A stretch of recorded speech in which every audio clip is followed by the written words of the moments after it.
마가복음 16장 15절에서 마지막 절 20절까지 보겠습니다. 또 이르시되 너희는 온 천하에 다니며 만민에게 복음을 전파하라. 믿고 세례를 받은 사람은 구원을 얻을 것이요 믿지 않는 사람은 정죄를 받으리라. 믿는 자에게는 이런 표적이 따르리니 곧 그들이 내 이름으로 귀신을 쫓아내며 새 방언을 말하며 뱀을 집어 올리며 무슨 독을 마실지라도 해를 받지 아니하며 병든 사람에게 손을 얹은즉 나으리라 하시더라. 주 예수께서 말씀을 마치신 후에 하늘로 올려지사 하나님 우편에 앉으시니라. 제자들이 나가 두루 전파할세 주께서 함께 역사하사 그 따르는 표적으로 말씀을 확실히 증언하시리라. 아멘. 마가복음의 시작을 보면 하나님의 아들 예수 그리스도의 복음의 시작이다, 이렇게 마가복음이 시작이 됩니다. 즉 이 복음을, 그리고 마지막 주님의 당부는 만민에게 복음을 전파하라, 이렇게 그의 마지막 당부가 우리에게 전해집니다. 그래서 가장 이 마가복음의 핵심은 결국 복음이다. 복음은 바로 뭐냐? 바로 예수 그리스도의 복음이다. 그러니까 예수 그리스도라고 하는 것이 복음이라고 하는 것이죠.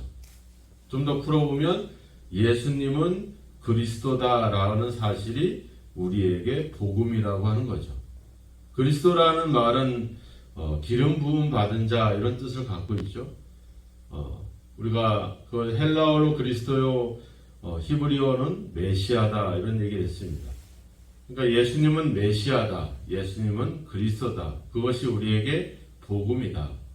복음은 풀어보면 좋은 소식, 기쁜 소식. 그래서 영어로는 굿 뉴스다, 이렇게 얘기하고 있죠. 그러니까 예수님이 그리스도라고 하는 사실이 우리에게는 기쁜 소식이다. 그리고 우리가 전파해야 될 것은 바로 뭡니까? 복음을 전파를 했죠. 바로 예수님은 우리에게 그리스도가 되시고 우리의 구원자가 되시고, 바로 그 사실, 그것이 바로 우리가 전파해야 될 어떤 핵심적인 메시지라고 하는 것입니다. 그래서 부차적으로는 그분은 바로 하나님의 아들이다, 이렇게 얘기하고 있는 거죠. 그러니까 예수님이 사역을 마치신 후에 하늘로 올려지사 하나님 우편에 앉으셨다. 본래의 원래의 자리로 다시 한번 돌아가신 거죠. 왜? 그분은 원래 하나님의 아들이었기 때문에. 그래서 이 마가복음은 그렇게 복음으로 시작해서 복음으로 끝을 냅니다. 그리고 그 복음의 핵심은 바로 예수님이다. 예수님이 바로 우리에게 기쁜 소식이다, 이렇게 얘기합니다. 그래서 우리에게 주어진 사명도 바로 그 복음을 전하라. 다른 복음이 다른 메시지가 아니겠죠. 바로 예수님이 그리스도다, 예수님이 우리의 구원자다라는 의미를 이야기합니다. 그리고 복음의 핵심은 바로 뭐겠습니까? 16절에 얘기했지만 그 예수 그리스도를 믿는 자는 구원을 얻는 것이고 믿지 않는 자는 정죄를 받는 것이다. 정죄를 받는 것은 결국 죄인이라고 판결을 받는 거고, 죄인은 바로 죄값을 치러야 되기 때문에 구원을 받는 게 아니라 지옥을 가게 되는 것이죠. 심판을 위해서. 그래서 우리는 예수께서 그리스도라고 하는 사실, 하나님의 아들이라는 사실을 우리가 증거하는 것이, 그것이 복음이라고 하는 것입니다.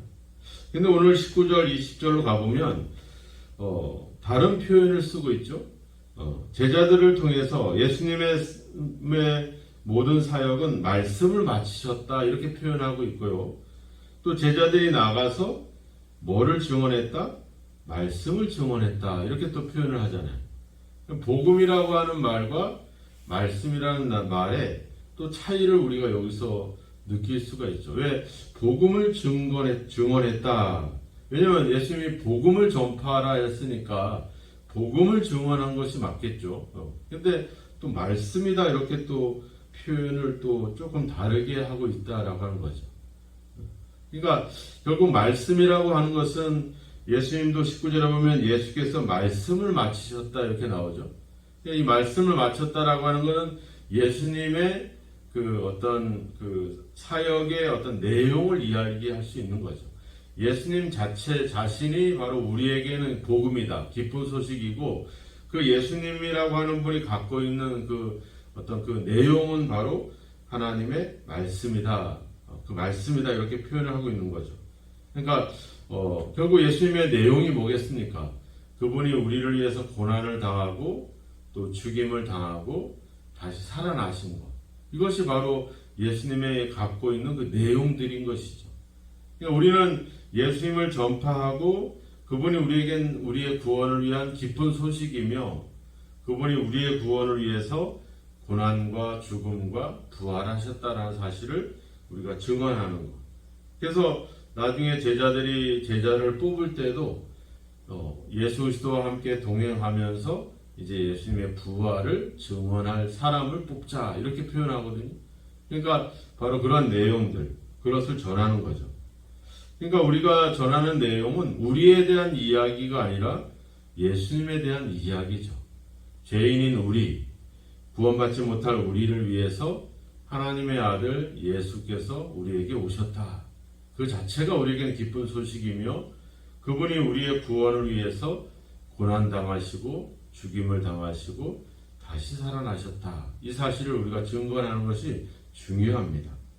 근데 또 내용을 보면 그 예수님을 전하고 예수님의 그 어떤 부활과 그분의 죽음을, 그 말씀을 전하는데 뭘로 전하냐면 표적으로 말씀을 확실히 증언했다, 이렇게 나와요. 표적으로. 그러니까 앞에 뭐 여러 표적을 얘기했잖아요. 17절에 이런 표적이 따를 것이다.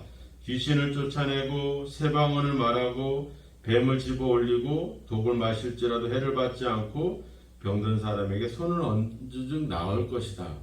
이런 것들이 표적인데 그게 목적이 아니라 뭐예요? 그걸 통해서 말씀을 전하는 거예요. 그걸 전한다라고 하는 겁니다.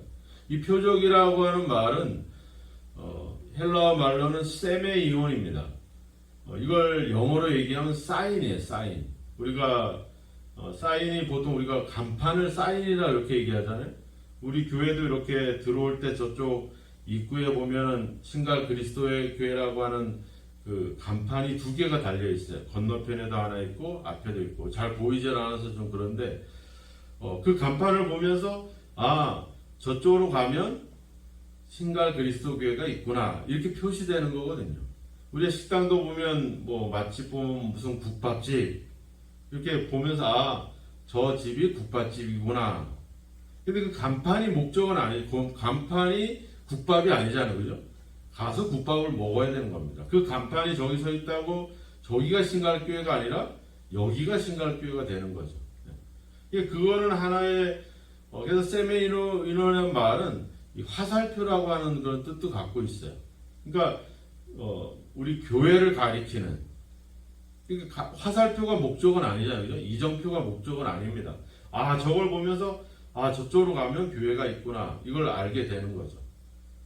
그러니까 이런 표적들이 목적이 아니라 그걸 통해서 예수 그리스도께로 향할 수 있는 것. 결국 예수 그리스도가 우리의 최종 목적이라고 하는 것입니다.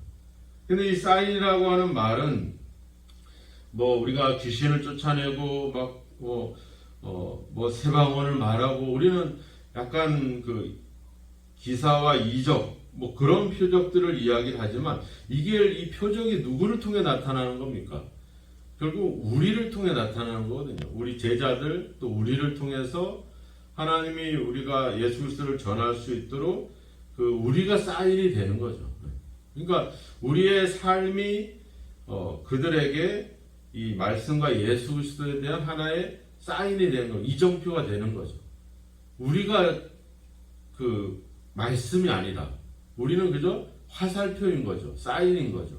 사람들이 그냥 봐서 예수가 어떤 분이고 하나님이 어떤 일을 했고 그분이 우리의 삶에 어떤 영향을 끼쳤는지 모르죠. 사람들은 보여줘야 되는데 그 증거가 바로 누가 되는 거? 우리가 되는 거죠. 우리의 삶이 예수 그리스도의 복음에 대한 하나의 사인이 된 거죠. 저 사람을 보면 누구를 알 수 있는 거예요? 예수를 알 수 있고 하나님을 알 수가 있는 거죠. 세상이 교회를 볼 때 교회를 보는 게 아니라 뭐예요? 교회를 통해서 하나님을 보게 되는 거죠. 그래서 마태복음 5장 21절인가에 가보면 너의 착한 행실을 보고 하늘에 계신 아버지께 영광을 돌리게 하라 이렇게 나와요. 그러니까 우리를 통해서 우리가 전해지는 게 아니라 우리를 통해서 사람들은 하나님을 알고 하나님의 사랑을 알고 하나님의 말씀을 알게 되는 거죠. 그러니까 우리는 어떻게 보면 걸어 다니는 이 예수 그리스도의 간판이 되는 거죠. 우리는. 근데 간판이 지저분하고 더럽고 막 이러면 사람들이 그 안에 가서 우리가 국밥집에 맛있는 국밥을 먹기 전까지는 뭐를 보겠어요? 간판을 보게 되고 그 겉모습을 보게 되잖아요. 보면서 아유 저렇게 지저분하고 더럽고 그러면 우리가 쉽게 거기 가고 싶어 합니까? 그렇지 않거든요. 그래서 저희도 막 교회 주보나 막 이런 것도 좀 예쁘게 하려고 하고 막 이렇게 하는 이유들은 뭐겠어요? 이게 다 사인들이거든요. 그런 걸 보면서 좀 깨끗하고 정리가 돼 있고 뭔가 좀 보기 좋고 맛은 안 봤지만 저걸 보면 걔도 가보고 싶고 이런 간판도 그런 간판이 돼야 되잖아요. 그죠? 눈에 확 띄든지 아니면 간판을 봐도 뭔가 맛있어 보이는 그런 느낌이 있든지 이런 게 있어야 되거든요. 그러니까 사람들이 우리를 볼 때 예수님이라고 하는 분이 어떤 분인지를 궁금해하고 야 나도 저 사람처럼 저 예수를 만나서 뭔가 좀 새로워져야 되겠다 이런 기대감을 우리가 그들에게 줘야 되는 그런 역할이 우리에게 있는 것입니다. 우리가 더럽고 우리가 보잘것없으면 우리가 그들에게 이 내용을 전할 수가 없게 되는 거예요. 이미 거기서부터 문제가 생기는 거죠. 그래서 이런 기적과 이적과 이런 표적들을 통해서 사람들은 예수 그리스도께 접근할 수가 있는 겁니다. 바로 우리의 삶이 또 우리 자신들이 바로 그런 역할을 하고 있다라고 하는 겁니다. 우리는 사인이고 우리는 표적이지 우리는 하나님의 말씀이 아니라고 하는 겁니다. 우리의 이야기, 우리의 삶을 이야기하는 건 아닙니다. 우리의 삶을 그들에게 보여주고 그들은 그 사인을 통해서 예수 그리스도를 만나게 하는 거 이게 중요한 거죠. 그러니까 우리가 아무리 가서 예수 믿어라 막 복음을 전하고 그래도 우리가 삶으로 그들에게 보여주지 않으면 그들은 예수 그리스도께 가는 길에 오히려 우리가 걸림돌이 되고 마는 거죠. 그래서 우리의 어떤 삶과 행실들이 되게 중요한 부분이 바로 그런 부분입니다. 그래서 오늘도 우리가 우리의 존재 자체가 바로 예수 그리스도를 가리키는 예수 그리스도를 드러내는 그런 중요한 역할임을. 그래서 우리가 사도행전을 보면 그들이 복음을 전했지만 실제적으로 그들이 서로 물건을 통용하고 자기의 소유를 자기 것으로 여기지 않고 필요한 자들을 위해서 함께 나누고 그런 삶들을 쭉 살아가잖아요. 그죠? 그리고 우리가 사도들도 바울이나 이런 사람들도 가서 천막을 만들고 일을 하면서 섬김을 통해서 복음들을 증거하잖아요. 거기에 이제 또 뭐 기적도 일어나고 표적도 일어나게 돼 있고 그런 삶을 그들이 살아가고 함께 할 때 우리가 예수님을 보면 알 수 있잖아요. 소외된 당한 자들 또 세리들 죄인들 이런 사람들과 직접 가서 어울리고 시간을 보내고 교제하고 그런 삶을 통해서 사람들에게 다가갔죠. 만약에 그냥 말씀만 선포하고 막 이런 일들을 행했다면 영향력들이 없을 텐데 그들에게 실제로 심지어 자신을 십자가에 죽으시는 그런 것까지도. 그래서 로마에 있는 성도들이 이 마가복음을 받으면서 이제 그들도 그러한 삶을 살아가게 되는 것이죠. 자기들의 삶이 이 복음의 표적이라는 사실을 기억하고 고난과 핍박과 환난을 당하지만 끊임없이 그들에게 선을 베풀고 섬김의 삶을 살아가는 것. 그래서 로마인들이 놀라는 것은 그런 핍박과 환난 속에서도 그리스도인들이 그 누구보다도 뛰어난 도덕적으로 윤리적으로 더 선한 삶을 보인 그것에 대해서 로마인들은 놀라는 거고 그 환난 속에서 오히려 복음이 더 크게 확장되어 가는 그래서 나중에는 300년 후에는 결국에는 황제도 항복하고 기독교를 로마의 국교로 세우는 그런 영향력들이 어디서 나오겠습니까? 바로 이러한 그들 속에 그들의 삶을 통해서 하나님의 역사를 보여줬기 때문에 그런 결과들이 나타나게 되는 것이죠. 우리 교회도 그렇잖아요. 우리 한국 교회도 예전에 힘들고 어려울 때 교회들이 어떤 우리 일제시대 때부터도 많은 그런 앞장서서 나라를 살리기 위한 운동들을 벌였고 이런 사회적으로 선한 영향력들을 끼쳤을 때 소수의 사람들이지만 기독교 정신들이 살아 있었잖아요. 근데 교회가 많이 많아지고 그리스도인들은 많아졌지만 거기에 대한 어떤 삶을 통해서 보여주는 표적들이 사라지게 되니까 사람들은 끊임없이 교회나 그리스도인들을 비난할 수밖에 없죠. 그래서 우리는 우리의 삶을 다시 한번 회복해 가야 될 것입니다. 우리의 존재를 위해서가 아니라 우리는 예수 그리스도 복음의 사인이다, 간판이다.